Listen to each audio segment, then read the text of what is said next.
الحمد لله رب العالمين والصلاة والسلام على رسوله الكريم وعلى آله وصحبه وأزواجه وذرياته ومن تبعهم بإحسان إلى يوم الدين اما بعد عزیزان گرامی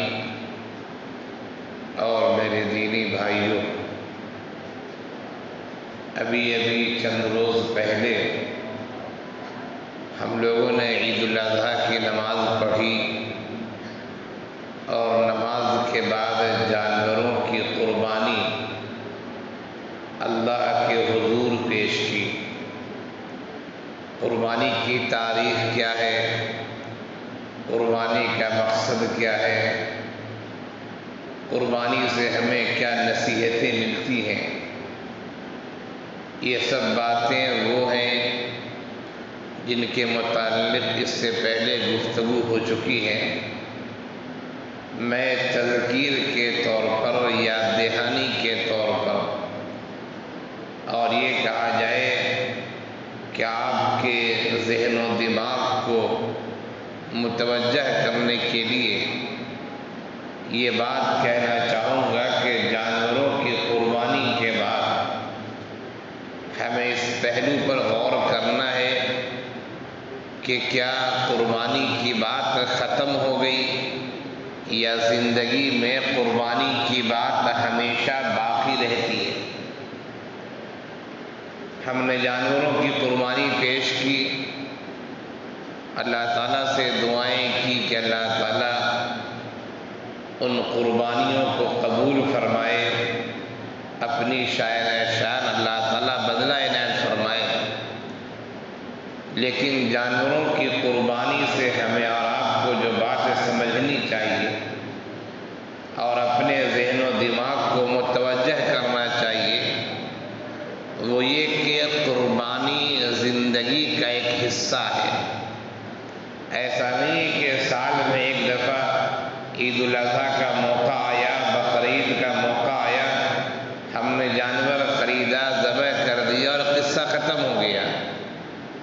وہ تو ہم نے ایک وجوب کو ادا کیا ہے، اور بعض علماء کے نزدیک سنت ہے قربانی، ان کے مطابق ہم نے سنت کی ادائیگی کی ہے۔ لیکن جہاں تک قربانی کی بات ہے تو قربانی زندگی کا ایک حصہ ہے۔ بغیر قربانی کے آدمی کامیابی کے منازل طے نہیں کر سکتا ہے، بغیر قربانی کے آدمی ترقی نہیں کر سکتا ہے، بغیر قربانی کے آدمی کامیابی کی راہ کو طے نہیں کر سکتا ہے۔ ان باتوں کو سمجھنے کی ضرورت ہے۔ ہم نے جانوروں کی قربانی کی ہے، اللہ کے حکم پر عمل کیا، ہم نے عید الاضحیٰ کی 2 رکعت نماز پڑھی، اللہ کے حکم پر شریعت پر عمل کیا۔ لیکن جو بات آپ نے سنی ہوگی یہ قرآن میں مذکور ہے کہ اس میں قربانی کا مقصد یہ ہوتا ہے کہ انسان کہے ان صلاتی و نسکی و محیای و مماتی للہ رب العالمین لا شریک لہ وبذالک امرت وانا اول المسلمین۔ انسان کہے کہ میری نماز، میری قربانی، میرا زندہ رہنا، میرا مرنا، یہ سب اللہ وحدہ لا شریک کے لیے، اور اس کا مجھے حکم دیا گیا ہے اور میں ان باتوں کو سب سے پہلے ماننے والا ہوں۔ تو قربانی کا یہ پیغام ہے، قربانی کا یہ مقصد ہے، قربانی کی نصیحت ہے کہ جانوروں کو قربان کرنے کے بعد بھی قربانی زندگی چاہتی ہے۔ اب میں چھوٹی چھوٹی مثالیں دے کر آپ کو سمجھانا چاہوں گا۔ ہم اور آپ جس ملک میں رہ رہے ہیں وہ ملک ہندوستان ہے، یہ ہمارا ملک ہے، ہمارے آباء و اجداد یہاں زمانے سے رہ رہے ہیں۔ یہ ملک آزاد ملک کہلاتا ہے، اس لیے کہ انگریزوں نے ایک زمانے میں اس پر قبضہ کیا تھا اور پھر انگریزوں کو یہاں کے باشندوں نے بھگایا۔ تو یہ جو ہمارا ملک آزاد ہوا ہے کیا یوں ہی آزاد ہو گیا ہے؟ نہیں، بلکہ اس ملک کو آزادی جو ملی ہے اس کے پیچھے سینکڑوں نہیں ہزاروں نہیں لاکھوں علماء اور لاکھوں باشندوں کی قربانی موجود ہے۔ ہزاروں علماء کو صرف داڑھی اور ٹوپی ہونے کی وجہ سے، وہ عالم ہو یا نہ ہو، لیکن صرف داڑھی اور ٹوپی ہونے کی وجہ سے کہ یہ مولوی صاحب ہے اور یہ شاہ عبدالعزیز کے فتوے کو مانتا ہے، یہ فلاں آدمی کی بات کو مانتا ہے، یہ لوگوں کو جہاد پر ابھارتا ہے اور یہ لوگوں کو جنگ کرنے پر ابھارتا ہے، ہزاروں لوگوں کو پھانسی دے دی گئی۔ اسی طرح مسلمانوں کے علاوہ دیگر برادران وطن کو بھی جیل کی سلاخوں کے پیچھے ڈالا گیا، مارا گیا، کتنی ماؤں اور بہنوں کی عزتیں لوٹی گئیں، کتنے بچے یتیم ہو گئے، کتنے لوگوں کے سروں سے اپنے سرپرستوں کا سایہ اٹھ گیا، کتنے گھر جلا دیے گئے، کتنے گھر منہدم کر دیے گئے، کتنی بستیوں کو کھلا میدان بنا دیا گیا۔ ان قربانیوں کے بعد اور ان مشقتوں کے بعد تب ہمارا ملک آزاد ہوا ہے۔ تو قربانی صرف بقرعید میں جانور کے ذبح کرنے کا نام نہیں ہے، وہ تو ہے، وہ تو سنت اور وجوب کے لحاظ سے ہمیں وہ عمل کرنا ہے، لیکن ہمیں یہ سمجھنا ہے کہ زندگی کا حصہ قربانی ہے۔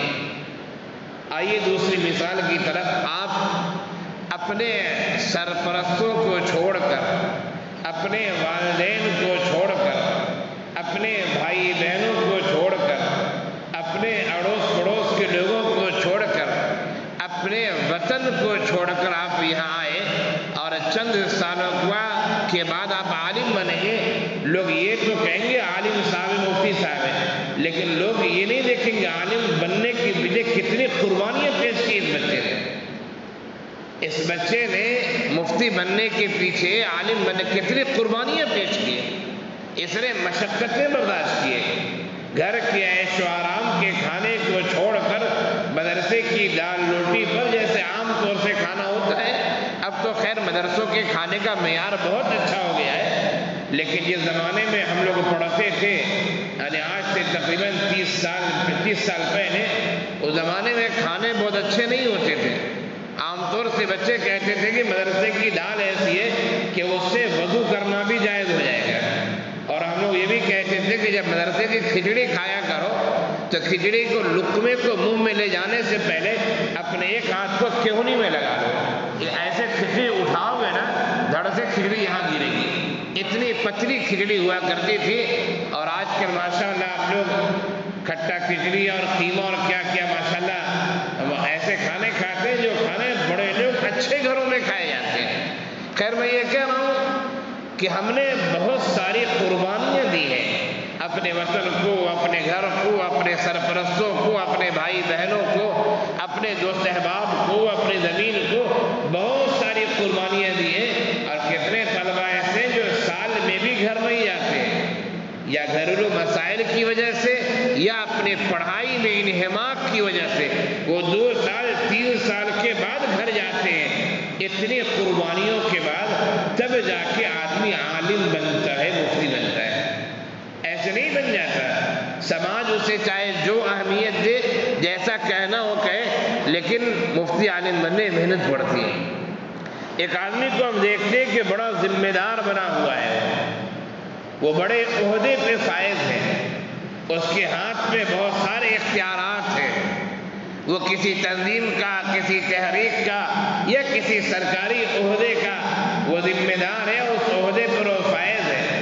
آپ اس کی زندگی کا جائزہ لیں تو پتہ چلے گا کہ کتنی مشقتیں، کتنی پریشانی، کتنی محنتوں اور کتنی قربانیوں کے بعد وہ یہاں پہنچا ہے۔ بہت کم لوگ ہوتے ہیں، بہت کم لوگ جو بغیر محنت کے اپنی چاپلوسی کے ذریعہ، کہا جائے چاپلوسیوں کے ذریعہ یا رشوتوں کے ذریعہ جو اوپر چلے آتے ہیں، لیکن ایسے لوگ زیادہ دیر اوپر رہ بھی نہیں پاتے ہیں۔ وہ ان کی چاپلوسی کا جب پول کھل جاتا ہے اور جب رشوتوں کا پتہ چل جاتا ہے تو ایسے لوگ سماج میں اپنوں میں رسوا ہوتے ہیں، ذلیل ہوتے ہیں، وہ کامیاب نہیں کہلاتے ہیں۔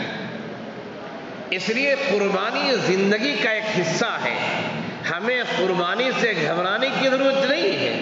آپ دیکھیں، مثال کے طور پر آپ زیورات دیکھتے ہیں سونے اور چاندی کی زیورات کو، کسی خاتون کے کہا جائے کہ ماتھے کا جھومر کوئی زیور اگر ہے، کسی خاتون کے گلے کا ہار اگر ہے اور کسی کے ہاتھ کا کنگن اگر ہے، تو یاد رکھیے کہ وہ سونا جسے پہن کر وہ خاتون خوبصورت لگ رہی ہے، وہ سونا بھی کتنے مراحل اور کتنے قربانیوں سے گزرا ہے۔ وہ اگر سونے کو زبان دے دی جائے، جو زیورات دیکھ کر ہمارا خوش ہوتے ہیں، بہت خوبصورت زیور ہے، دکانوں میں زیورات سجے ہوتے ہیں، ہمارا دیکھ کر خوش ہوتے ہیں کہ بہت اچھا ہے، اگر ان زیورات کو قوت گویائی دے دی جائے تو وہ زیورات آپ کو بولیں گے کہ کتنی محنتوں کے بعد ہم اتنے خوبصورت ہوئے ہیں۔ وہ سونے اور چاندی کان سے نکالے جاتے ہیں اور ہائی لیول کے آگ میں اس کو تپایا جاتا ہے، پانی کی طرف ہو جاتے ہیں، پھر جا کے اس میں سے اچھا حصہ الگ ہوتا ہے، برا حصہ الگ ہوتا ہے، اور پھر بہت سارے مراحل سے گزرنے کے بعد جب جا کر وہ کسی دکان کی زینت اور کسی خاتون کے زیورات وہ چیزیں بنتی ہیں۔ ہمارا بریانی کھاتے ہیں مثال کے طور پر، جو بچے دوم سوم کے بچے ہوں گے انہوں نے پڑھا ہوگا القراۃ الراشدہ میں ایک مضمون ہے، کثرت من الخبز، روٹی کا ایک ٹکڑا۔ ہمارا آپ جو بریانی کھاتے ہیں، دسترخوان پر بریانی سجی ہوتی ہے، ہمارا آپ گپاگپ کھانا شروع کر دیتے ہیں، لیکن اس بریانی پر قوت گویائی دے دی جائے اور وہ بریانی بولنا شروع کرے تو آپ اس کی تاریخ سے واقف ہوں گے کہ کتنی محنتوں اور کتنی مشقتوں سے گزرنے کے بعد تب جا کے آخر میں بریانی کی ڈش تیار ہوئی ہے جس سے ہمارا لطف اندوز ہوتے ہیں۔ تو بتانا یہ ہے میرے عزیز طلبہ کہ قربانی زندگی کا ایک حصہ ہے۔ جو قربانی سے گھبراتا ہے وہ ترقی نہیں کر سکتا ہے۔ وہ قومیں جو قربانی دینا نہیں چاہتی ہیں وہ قومیں ذلیل و خوار ہو جاتی ہیں۔ آج جو ہمارے ملک کی صورتحال ہے، یا ملک سے آگے جائیے، آج پوری دنیا میں جو مسلمانوں کی خاص طور سے صورتحال ہے، مسلمان مال کی قربانی تو دے رہا ہے لیکن مسلمان جان کی قربانی دینے کے لیے تیار نہیں۔ اللہ کے رسول صلی اللہ علیہ وسلم نے فرمایا تھا، بہت مشہور حدیث سے آپ نے سنا ہوگا کہ ایک وقت ایسا آئے گا کہ تم لوگ ایسے ہو جاؤ گے جیسے کہ غصہ السیل، جیسے کہ سیلاب کا پانی ہوتا ہے اور پانی میں خس و خاشاک ہوتے ہیں۔ سیلاب کا پانی ہو، پانی کے اوپر گھاس سے پتے اوپر تیر رہے ہوتے ہیں، ان کی کوئی اہمیت نہیں ہوتی ہے، پانی جدھر بہا کے لے جائے وہ چلے جاتے ہیں وہ پتے اور وہ خس و خاشاک۔ اللہ کے رسول صلی اللہ علیہ وسلم نے فرمایا تھا، ایک وقت آئے گا کہ تم پر قومیں اس طرح ٹوٹ پڑیں گی جس طرح بھوکے کھانے کے پیالوں پر ٹوٹ پڑتے ہیں۔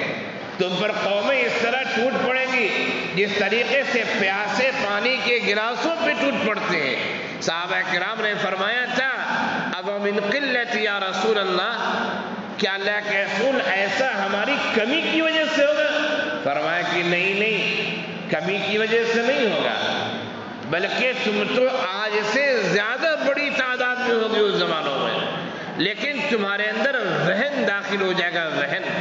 صحابہ نے فرمایا وَمَا الْوَهْنُ یا رسول اللہ، اللہ کے رسول یہ وہن کیا ہوتا ہے؟ آپ نے فرمایا حب الدنیا وکراہیۃ الموت، دنیا سے محبت ہو جائے گی اور موت کو تم ناپسند کرو گے جس کی وجہ سے تم ذلیل و خوار ہو جاؤ گے۔ لوگ اس طرح تم پر ٹوٹیں گے جس طرح بھوکے اور پیاسے پلیٹوں پر اور گلاسوں پر ٹوٹا کرتے ہیں۔ آج صورتحال یہی ہے، آج ہمارے بھائی فلسطین میں مارے جا رہے ہیں، شہید ہو رہے ہیں، یمن میں ہمارے بھائی شہید ہو رہے ہیں، عراق کو کسی زمانے میں تباہ و برباد کر دیا گیا، مصر میں نہ جانے کتنے مسلمانوں کو، اسلام پسندوں کو شہید کر دیا گیا، لیکن دوسرے لوگ تماشائی بنے ہوئے ہیں، مرنے دو انہیں۔ کیوں؟ نبی کی پیشن گوئی ثابت ہو رہی ہے کہ وحد داخل ہو گیا ہے، دنیا کی محبت داخل ہو گئی ہے، موت سے ناپسندیدگی آ گئی ہے، وہ مرنا نہیں چاہتے ہیں۔ یعنی وہ جان کی قربانی دینا نہیں چاہتے. اگر جان کی قربانی دی جائے تو پھر حالات بدلیں گے، حالات اسی طرح نہیں رہیں گے. لیکن لوگ مال کی تو کچھ قربانی دے رہے ہیں لیکن جان کی قربانی دینا نہیں چاہتے. حالانکہ زندگی، عروج، ترقی، کامیابی یہ وہ عناوین ہیں جو ہم سے جان کی بھی قربانی چاہتے ہیں، مال کی بھی قربانی چاہتے ہیں. تو میں یہ کہہ رہا تھا کہ ہم نے اور آپ نے جانوروں کی قربانی پیش کی، یہ خوشی کی بات ہے. اللہ تعالیٰ ہماری قربانیوں کو پسند کرے، ہماری قربانیوں کو اللہ تعالیٰ قبول فرمائے. لیکن یاد رکھیے کہ زندگی میں قربانی کا ایک مرحلہ نہیں، سینکڑوں مراحل آتے ہیں. جو میں نے آپ کی مثال دی، آپ نے قربانی دی ہے، آپ کے اساتذہ قربانی دیتے ہیں. آپ کے اساتذہ آپ کے درس گاہوں میں جو پڑھانے آتے یوں ہی پڑھانے نہیں آتے ہیں، وہ رات میں اپنے دیگر کاموں کو چھوڑ کر وہ کتابوں کا مطالعہ کرتے ہیں جن کتابوں کو پڑھانا ہے. وہ شروحات دیکھتے ہیں، حواشی دیکھتے ہیں، ان کتابوں کے متعلقات دیکھتے ہیں کہ بچوں کو ہم کیسے فائدہ پہنچائیں. رات کو آپ کے اساتذہ جاگتے ہیں، اپنے بہت سارے اہم کاموں کو چھوڑ کر کتابوں کا مطالعہ کرتے ہیں. ان کے سر ذمہ داری ہے، اس ذمہ داری کو ادا کرنے کے لیے آپ کے اساتذہ کو قربانی دینی پڑتی ہے. یہ مدارس چل رہے ہیں رمضان جیسے مقدس مہینے میں کہ جو عبادت کا مہینہ ہے، ہمیں اور آپ کو عبادت ہی کرنی چاہیے، عبادت کا مہینہ ہے. لیکن ایسے موسم میں، ایسے مہینے میں آپ کے اساتذہ مدرسے کے اراکین رسید لے کر گاؤں گاؤں چکر لگاتے ہیں، شہر شہر جاتے ہیں، گھر گھر جاتے ہیں. کیوں جاتے ہیں؟ وہ یہ قربانی کیوں دے رہے ہیں؟ اگر وہ چاہتے گھر میں بیٹھے ہوتے، عبادت و ریاضت کرتے جو زیادہ اہم کام ہے، لیکن نہیں، وہ قربانی دیتے تاکہ یہ دینی ادارے چلتے رہیں. یقیناً یہ رسیدیں کاٹنے میں، چندہ کرنے میں اساتذہ کی محنتوں کا انہیں صلہ ملتا ہے، اس صلے کا انکار نہیں ہے. لیکن صرف صلے کے لیے عموماً لوگ چندہ نہیں کرتے ہیں. چندہ اس وجہ سے کرتے تاکہ دینی ادارے چلیں، قوم کی خدمت ہوتی رہے، اللہ کے نام لینے والے لوگ رہیں، اسلام کا بول بالا ہوتا رہے، اسلامی تہذیب، اسلامی ثقافت، اسلامی کلچر کو لوگ اختیار کرنے والے رہیں. تو اتنی قربانی کے بعد تب یہ ادارے چل رہے ہیں. یہ ادارے یوں ہی نہیں چل رہے ہیں. اس لیے ہمیں اور آپ کو یہ بات یاد رکھنی چاہیے کہ قربانی زندگی کا ایک اہم حصہ ہے. قربانی کی نوعیتیں الگ ہو سکتی ہیں. کسی کو وقت کی قربانی دینی پڑتی ہے، کسی کو مال کی قربانی دینی پڑتی ہے، کسی کو اپنے گھر بار کی قربانی دینی پڑتی ہے، کسی کو اپنے علاقے کی قربانی دینی پڑتی ہے، کسی کو اپنے علم کی قربانی دینی پڑتی ہے. تو قربانی کی مختلف شکلیں ہو سکتی ہے، لیکن عروج کے لیے، کامیابی کے لیے، بلندی کے لیے، ایک اچھا انسان بننے کے لیے قربانی ضروری ہے. بغیر قربانی کے ہم اور آپ اچھے نہیں بن سکتے. اللہ تعالی ہم سب کو کہنے سننے زیادہ عمل کی توفیق عنایت فرمائے. وآخر دعوانا الحمدللہ.